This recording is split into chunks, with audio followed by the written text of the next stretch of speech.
Hello class, welcome to Pre-Algebra Lesson 3.3, which is all about multiplying rational numbers. By the end of this lesson, you should be able to multiply positive and negative fractions and evaluate algebraic expressions with fractions. So remember, a rational number is any number that can be written as a fraction. Okay, so let's review our multiplication rules with positives and negatives. So if you have a positive number times a positive number, your answer is going to be positive.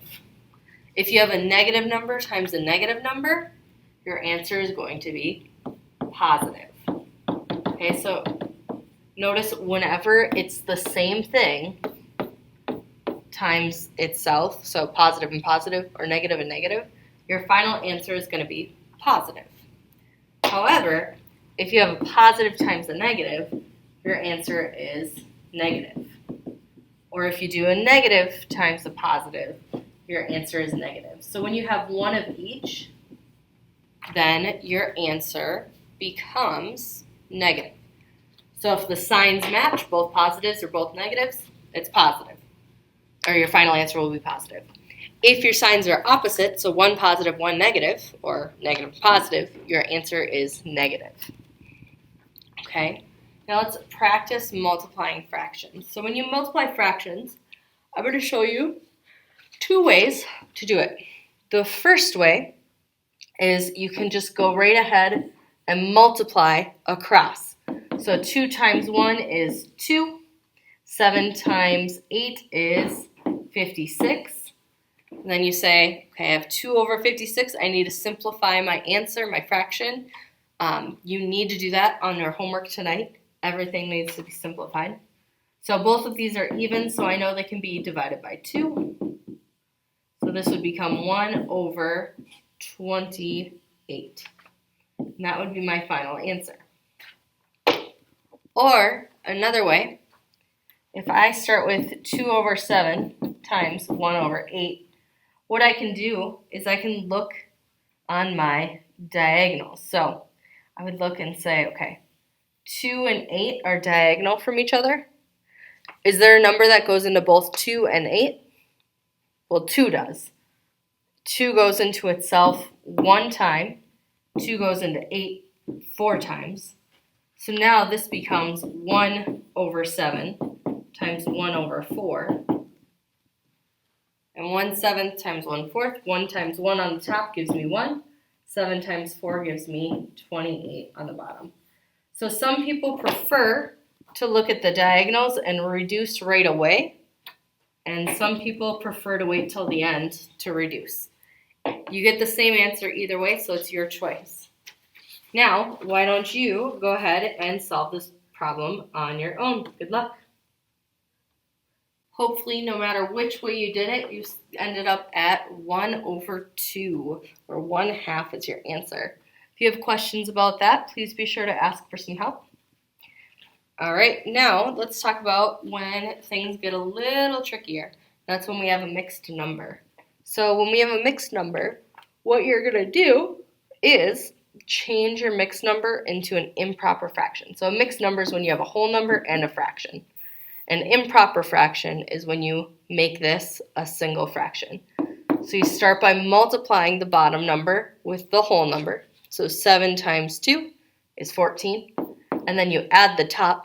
14 plus 5 is 19. So as an improper fraction, this is 19 over 7 times, and then 8 times 3 is 24, plus 2 is 26 over 3. So whenever you change it into an improper fraction, notice that your bottom number stays the same. Okay? So now, what I'm going to do is multiply across. 19 times 26 is 494. 7 times 3 is 21. And to reduce, notice how there's a bigger number on top? That means I can reduce this to a mixed number. So I know that 21 goes into 494 23 times. And when I do that, I have 11 left over. So my final answer would be 23 and 11 21st, sorry. And if you're wondering how I got that 11, if I do 23 times 21, okay, so I knew it went in 23 times. That's 483. So I take the total number that was on top, 494, subtract the 483, and that's where I got that 11. Okay, so my final answer is 23 and 11/21. I have a problem for you to try. Go ahead and solve this one on your own. Good luck. Hopefully you saw that it was a negative times a positive, so you knew your final answer was going to be negative. And you realized 72 could go into 781 10 times, and there were 61 left over. So negative 10 and 61 70-seconds. All right, example 3. So we're going to use our knowledge from yesterday a little bit. Remember when you have that repeating the bar over the decimal, that means that it's a repeating decimal. So we take that number and we put it over that many nines. So since there's one number, it's over 1 9. And 3 over 9, I can reduce, right? 3 over 9 would become 1 over 3. And then I'm just going to bring down this other fraction. So I have 1/3 times 1/8. And 1/3 times 1/8 is 1/24. Okay, so hopefully that wasn't too bad. Go ahead and try this problem on your own. Good luck. Hopefully once you simplified this one all the way down, you ended up at 4/11.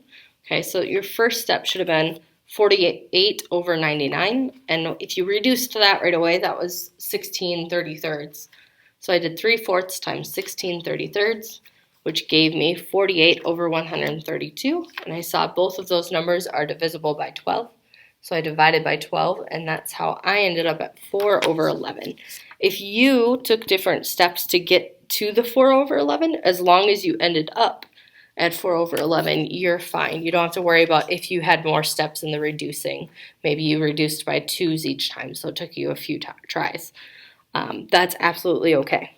If you have any questions at all, please feel free to ask for some help, and I'd be happy to assist you. Have a great day.